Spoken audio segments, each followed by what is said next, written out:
Welcome back to my channel. நம்ம வந்து நேற்று ஒரு வீடியோவில் வந்து லோ கட் ஆஃப் எடுக்கிறவங்களுக்கு எப்படி வந்து நல்ல காலேஜ் கிடைக்கும்னு கேட்டிருந்தோம். லோ கட் ஆஃப் பற்றி வந்து எந்த ஸ்டூடெண்ட்டும் பேரண்ட்ஸ் ஒரி பண்ண தேவையில்லை.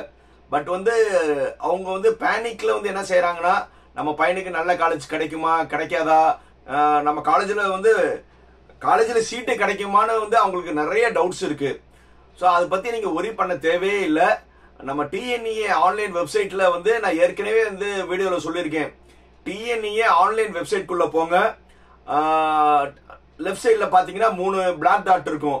அந்த 3 பிளாக் டாட்டில் வந்து கிளிக் பண்ணிங்கன்னா கட் ஆஃப்னு வரும். அந்த கட் ஆஃபை மறுபடியும் நீங்கள் கிளிக் பண்ணிங்கன்னா கட் ஆஃப்னு வரும். அதுக்கப்புறம் வந்து ஒரு பேஜ் ஓப்பன் ஆகும். ஐ எம் நாட் ரோபோட்னு சொல்லிட்டு அந்த பேஜுக்குள்ளே போனீங்கன்னா எல்லா காலேஜ்லயும் போன வருஷம் எந்த கம்யூனிட்டியில கடைசி பையன் எடுத்த மார்க். ஃபார் எக்ஸாம்பிள் வந்து ஒரு காலேஜில் வந்து பிசியில் வந்து ஒரு பையன் வந்து 112க்கு எடுத்திருந்தானா அந்த காலேஜில் வந்து பிசி நேராக வந்து 112ன்னு போட்டிருக்கும். ஒரு சில இடத்துல வந்து டேஷ் டேஷ் டேஷ் போட்டிருந்தானா அந்த காலேஜில் ஃபுல் ஆகலன்னு அர்த்தம். நல்லா தெரிஞ்சுக்கோங்க. இப்போ ஒரு பிசி, எம்பிசி, எஸ்சி, எஸ்சின்னு அந்த காலத்துக்கு நேராக வந்து ஒரு 112, 104 அப்படி போட்டிருந்தாங்கன்னா அந்த கம்யூனிட்டியில கடைசியா எடுத்த பையனோட மார்க் வந்து 104, 108. இது வச்சு வந்து நீங்க என்ன செஞ்சுக்கலாம், அதோட கூட மார்க் இருந்துச்சுன்னா உங்களுக்கு உறுதியா கிடைக்குதுன்னு நம்பிக்கலாம். ஒரு சில இடத்துல வந்து அந்த இதுல வந்து என்ன இருக்கும்னா டேஷ் டேஷ் டேஷ்னு போட்டிருக்கும். அந்த டேஷ் டேஷ் டேஷ் போட்டிருந்தானா அந்த காலேஜில் சீட்டே ஃபுல் ஆகல. 77 கட் ஆஃப் எடுத்தவனுக்கு கூட வந்து ஃபுல் ஆகல. அந்த காலேஜில் வேகன்சி சீட் இருக்குன்னு அர்த்தம். இன்னும் உங்களுக்கு ரொம்ப டவுட் இருந்துச்சுன்னா நான் இந்த வீடியோக்கு கீழே இன்னொரு டிஸ்கிரிப்ஷன் போறேன். At the end of the round 3 நல்லா தெரிஞ்சுங்க. At the end of the round 3 அதாவது கவுன்சிலிங்லாம் முடிஞ்ச பிறகு 3 ரவுண்டு கவுன்சிலிங் நடக்கும் சொன்னேன்ல. 3 ரவுண்டுக்கு கவுன்சிலிங் முடிஞ்ச பிறகு அந்த காலேஜில் வந்து சீட்டு இருந்துச்சா இல்லையான்னு, ஏன்னா சார் நீங்க பாட்டுக்கு உட்காந்துக்கிட்டு சொல்லிட்டு போயிடுறீங்க ப்ரூஃப் எங்க சார் ப்ரூஃப் அப்படின்னு கேட்பீங்கள. அந்த ப்ரூஃப் தான் வந்து இப்ப நான் டிஸ்கிரிப்ஷன்ல போடுறேன். டிஸ்கிரிப்ஷன்ல போய் அந்த எண்ட் ஆஃப் தி ரவுண்ட் 3 அதாவது 3ஆவது ரவுண்ட் முடிஞ்ச பிறகு 77 கட் ஆஃப் பையனு எடுத்த பிறகும் அந்த காலேஜில் என்ன இருக்கு, சீட் இருந்துச்சுன்னா உங்களுக்கு உறுதியா சீட் கிடைக்குது. இதுதான் நம்புவீங்கல்ல, டிஸ்கிரிப்ஷன்ல போடுறேன். அது போக வந்து இன்னும் நிறைய யூடியூபர்ஸ் சார் வந்து நாங்க வந்து நீங்க 150 அட்டானமஸ் காலேஜஸ் இருக்கு, அந்த அட்டானமஸ் காலேஜ் தான் நல்ல காலேஜ், நீங்க அட்டானமஸ்ல சேருங்க, நாங்க ஹெல்ப் பண்றோம், கீழே டிஸ்கிரிப்ஷன்ல வந்து எக்ஸல்ல வந்து உங்க நேம் இதெல்லாம் பண்ணுங்கன்னு சொல்லி அவங்க வந்து எதுக்கு கேட்கறாங்கன்னு தெரியல. நான் ஏற்கனவே வந்து போலி தொண்டு நிறுவனங்கள், மாணவர்களை குறிவைக்கும் போலி தொண்டு நிறுவனங்கள்னு சொல்லி ஒரு வீடியோ போட்டிருந்தேன். பட் இவங்களுக்கும் அவங்களுக்கும் எனக்கு ஒரு பெரிய வித்தியாசமே தெரியல. அவங்க ஆர்கனைஸ் ஒரு டெஸ்ட் வச்சு பண்ணத யூடியூபர்ஸ் இப்ப இந்த டிஸ்கிரிப்ஷன் சொல்லி கேக்குறீங்க. புரிஞ்சுக்கோங்க நீங்க மக்களே, அவங்க புரிஞ்சுக்கோங்க. அவங்க எதுக்கு கேட்கறாங்க நான் ஏற்கனவே சொல்லிருக்கேன். யார்ட்டையும் யூசர் நேம் பாஸ்வேர்ட் கொடுக்காதீங்க. எல்லாமே வந்து டிஎன்இஏ ஆன்லைன் வெப்சைட்ல இருக்கு. போன வருஷம் கட் ஆஃப் போல பாத்துக்கலாம். போன வருஷம் 3ஆவது ரவுண்டு கீழே என்னென்ன காலேஜ்ல என்னென்ன சீட் வேக்கன்ட் இருந்துச்சு கூட வந்து நான் டிஸ்கிரிப்ஷன்ல போறேன். சார் நானே வந்து இன்னொரு 10 நாள் கழிச்சு உங்களுக்கு வந்து காலேஜ்ல சீட் வேணும்னா கீழே வந்து டிஸ்கிரிப்ஷன்ல வந்து நானே சொன்னாலும் என்னை நம்பாதீங்க. புரியுதா? என்னையே நம்பாதீங்க. புரியுதா? நானும் ஒரு யூடியூபர் தானே, என்னையே நம்பாதீங்க. நீங்களே உள்ள போங்க, கவர்மெண்ட் வெப்சைட்ல இருக்கு, நீங்களே செக் பண்ணுங்க, நீங்களே சீட் எடுங்க. என்னையே நம்பாதீங்க. சார் நீங்க வந்து நல்லா பேசுறீங்க சார், உங்க இது எனக்கு பிடிச்சிருக்கான்னு என்னையே நீங்க நம்பாதீங்க. நான் வழிமுறை சொல்றேன் சார், நீங்களே பாருங்க, நீங்களே டிசைட் பண்ணுங்க, யாரையும் நம்பாதீங்க.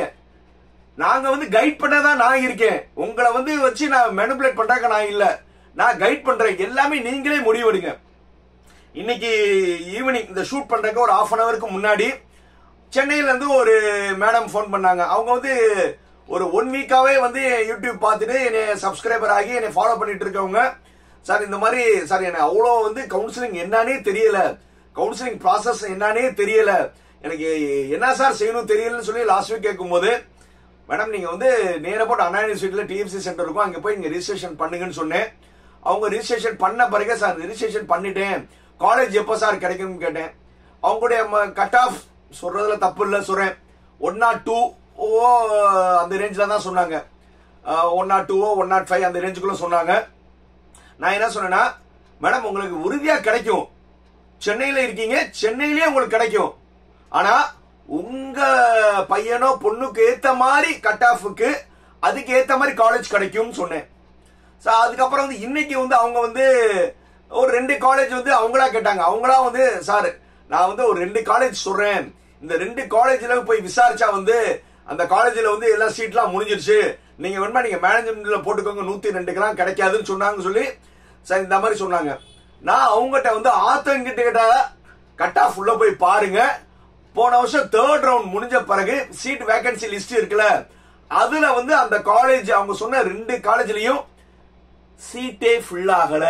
பிசி கம்யூனிட்டியில ஃபுல் ஆகல, எம்பிசி ஃபுல் ஆகல, எஸ்சி ஃபுல் ஆகல, எஸ்டி ஃபுல் ஆகல, எதுலயும் ஃபுல் ஆகல. ஒரு சில கோர்சஸ் மட்டும் ஓசில மட்டும் தான் ஃபுல்லா இருந்தது. அவங்க கூட சொன்னேன் 77 கட் ஆஃப்க்கே வந்து முடிஞ்ச பிறகு அந்த காலேஜ்ல சீட் இருக்குன்னா உறுதியா வந்து இந்த தடவையும் உங்களுக்கு கவுன்சிலிங்ல சீட்டு கிடைக்கும். அதுக்கப்புறம் தான் அவங்க வந்து சொன்னாங்க, சார் நான் எத்தனையோ யூடியூப் பார்த்துருக்கேன், நீங்க இவ்வளவு கிளாரிட்டியா வந்து இவ்வளவு ஓப்பனா சொல்றீங்க சார். இந்த வீடியோ பார்த்துட்டு இருக்க எல்லா ஸ்டூடெண்ட் அண்ட் பேரண்ட்ஸ் உங்களுடைய கட் ஆஃப் ஏத்த மாதிரி வந்து நான் டிஸ்கிரிப்ஷன்ல வந்து நான் மறுபடியும் வந்து end of the round 1, end of the round 2, end of the round 3 அப்படின்னா ரவுண்ட் 1னா 175 கட் ஆஃப்க்கு இருக்கிறவங்களுக்கு எந்தெந்த காலேஜ்ல சீட் கிடைக்கும், அது initial vacancy person. End of the round 1 சொல்லி ஒரு பிடிஎஃப் இருக்கும், அதை ஓபன் பண்ணி பாருங்க. அந்த அதுல பாத்தீங்கன்னா 175 வரை வந்து ரவுண்ட் 1 முடிஞ்சிருச்சுன்னா 175 140 வரை இருக்கிற பாயிங்க வந்து இந்த காலேஜ்ல இவ்வளவு சீட் இருக்குன்னு பாத்துக்கலாம். இன்னும் கூட வந்து இந்த ரவுண்ட் 2ல இருக்கிறவங்க என்ன செய்யலாம்னா ரவுண்ட் 3யோட இதை பாத்தீங்கன்னா உங்களுக்கு என்ன கிடைச்சிரும், சார் உறுதியா நம்மளுக்கு சீட் கிடைக்கணும், நீங்களே என்ன செஞ்சுக்கலாம், ஜட்ஜ் பண்ணிக்கலாம். சோ அதனால வந்து யாருமே என்ன செய்யாதீங்க, இன்ஃப்ளூயன்ஸ் இதே மாதிரி நிறைய காலேஜ் வந்து போன் பண்ணி சார் உங்களுக்கு சீட்டு முடிஞ்சிடும், நீங்க அட்வான்ஸ் புக் பண்ணுங்க அப்படின்னு சொன்னாங்கன்னா நீங்க தாராளமா வந்து உங்களுக்கு அந்த காலேஜ் போய் நேர்ல பார்த்து அந்த காலேஜ் பிடிச்சிருச்சு, அந்த காலேஜே வந்து கவுன்சிலிங்ல சப்போர்ட் பண்றேன்னு சொல்லி உங்களுக்கு நீங்க அந்த காலேஜில் விசிட் பண்ணி அந்த காலேஜ்ல நம்பிக்கையா இருந்தா தாராளமா நீங்க வந்து மேபி இனிஷியல் அமௌண்ட் கட்டுங்க. ஆனா ஒரே ஒரு டைம்ஸ் மட்டும் அங்கே வந்து அவங்ககிட்ட பேசிருங்க. ஏன்னா இப்ப நீங்க மேனேஜ்மெண்ட்ல வந்து சீட் எடுத்தீங்கன்னா ஃபுல் ஃபீஸ். இப்போ வந்து அவங்க மேக்ஸிமம் வந்து என்ன செய்வாங்க, மேனேஜ்மெண்ட்டுக்கு தான் சீட் போடுவாங்க. அவங்ககிட்ட வந்து சார் நான் வந்து உங்க காலேஜுக்கு வர்றேன், கவுன்சிலிங்ல சீட் எடுத்தா வந்து நான் மாறிக்கிடுவேன், புரியுதா சார், இப்போதைக்கு ஒரு 5000 உங்களுக்கு அட்வான்ஸ் கொடுக்குறேன், பட் கவுன்சிலிங்ல வந்து உங்க காலேஜ் எனக்கு கிடைச்சிருச்சுன்னா நான் மாறிக்கிடுவேன்னா என்னது, நீங்க ஃபர்ஸ்ட் கிராஜுவேட்டா இருக்கலாம். அப்போ வந்து ஆட்டோமேட்டிக்கா நான் சின்ன எக்ஸாம்பிள் ஒரு 60,000 ரூபாய் ஒரு காலேஜ்ல ஃபீஸ் கேட்கறாங்கன்னா இப்போ வந்து இப்போ செகண்ட் கிரேட் காலேஜ்ல எல்லாம் வந்து என்ன செய்வாங்க, டொனேஷன் இல்லாம உங்களுக்கு சீட் கொடுப்பாங்க. இப்போதைக்கு நீங்க புக் பண்ணீங்கன்னா உங்களுக்கு ஃபீஸ் எவ்வளவு சொல்லியிருப்பாங்க, 60,000 ரூபாய். இப்போ இதெல்லாம் ஒரு எக்ஸாம்பிளுக்கு சொல்றேன், ரைட். இதே இது கவுன்சிலிங்ல வந்து உங்களுக்கு கிடைச்சிருச்சு, அதே காலேஜ் நீங்க கேட்கிற குரூப்பே கிடைச்சிருச்சு. அப்போ வந்து என்ன ஆகும், முதல் பட்டதாரிக்கான 25,000 ரூபாய் குறையுமா, 25,000 ரூபாய் குறைஞ்சிச்சுன்னா நீங்க எவ்வளவு கட்ட வேண்டிய ஒரு 35,000 ரூபாய். அப்போ வந்து அந்த காலேஜ்ல கேட்டுக்கோங்க, சார் இப்ப நான் உங்கள்கிட்ட ஒரு 5,000 ரூபாய் அட்வான்ஸ் கட்டுறேன், ஆனா நான் கவுன்சிலிங்ல ட்ரை பண்றேன், கவுன்சிலிங்ல வந்து கிடைச்சிருச்சுன்னா நான் அந்த காலேஜ் மாறி அதே ஃபீஸ்க்கு மாத்தி இருப்பீங்களான்னு கேட்டுக்கோங்க. Almost second level or third level காலேஜ்ல என்ன செய்வாங்க, கண்டிப்பா ஓகே மேடம் நீங்க வந்து புக் பண்ணுங்க, கவுன்சிலிங்ல கிடைச்சா வந்து நீங்க அந்த அலாட்மெண்ட் வாங்க, ஃபீஸ் மாத்திக்கிறேன்னு சொல்லி கண்டிப்பா சொல்லிடுவாங்க. ஏன்னா அவங்களுக்கு வந்து சீட் ஃபுல்லா ஆறதா முக்கியம். அப்படி வந்து நீங்க நேர்ல பார்த்து அந்த காலேஜ்ல இருந்துச்சா நீங்க தாராளமா அவங்களோட கமிட்மெண்ட் கொடுங்க. இல்ல சார் நான் இதோட வந்து கவுன்சிலிங்ல வந்து நான் ஒரு காலேஜ் நினைச்சிருக்கேன், பட் கவுன்சிலிங்ல வந்து இதோட ஒரு பெட்டர் காலேஜ்ல வந்து எனக்கு கிடைச்சிச்சுன்னா நான் அந்த பெட்டர் காலேஜ் தான் போவீங்க நீங்க நினைச்சீங்கன்னா தைரியமா இருங்க, கவுன்சிலிங்ல தைரியமா இருங்க, புரியுதா. இன்னைக்கு கூட அந்த ஒரு மேடம் கிட்ட போன் பண்ணும்போது அவங்க என்ன சொன்னாங்கன்னா, சார் நான் வந்து உங்க கைடன்ஸ் பண்ணாலும் வந்து நான் அப்படியே வந்து கூலா இருக்கேன், ஆனா என் பாப்பாவோட ஃப்ரெண்ட்ஸ் எல்லாருமே வந்து அவசரப்பட்டு போய் வந்து அவங்க என்ன செஞ்சுட்டாங்க, ஒரு காலேஜ்ல வந்து அட்வான்ஸ் பே பண்ணிட்டாங்க சார். அவங்களுக்கு என்னன்னா நான் உங்களுக்கு என்ன சொன்னேன், சார் அட்வான்ஸ் நீங்க பே பண்ற முக்கியம் இல்ல, அவங்களே கவுன்சிலிங்ல போட சொல்லுங்க, கவுன்சிலிங்ல கிடைச்சிச்சுன்னா ஃபீஸ் வந்து நாங்க மாறிக்கிறோம்னு அந்த காலேஜ்ல மட்டும் போய் கேட்டு வர சொல்லிருங்க, அந்த காலேஜ் ஒத்துக்குருவாங்கன்னு சொன்னேன். ஓகே சார் நான் அது பிரகாரம் பண்றேன்னு. இதே மாதிரி தான் பேரண்ட்ஸ் அண்ட் ஸ்டூடெண்ட் நீங்க வந்து நீங்களே வந்து என்ன செய்றீங்க, உங்களுக்கு சீட் கிடைக்குமா கிடைக்காதான்னு வந்து நீங்க டிசைட் பண்ணுங்க. மற்றவங்கள வந்து டிசைட் பண்ண வைக்காதீங்க. ஸோ அதனால வந்து மீண்டும் இன்னொரு வீடியோல சந்திக்கிறேன். பாய் பாய்.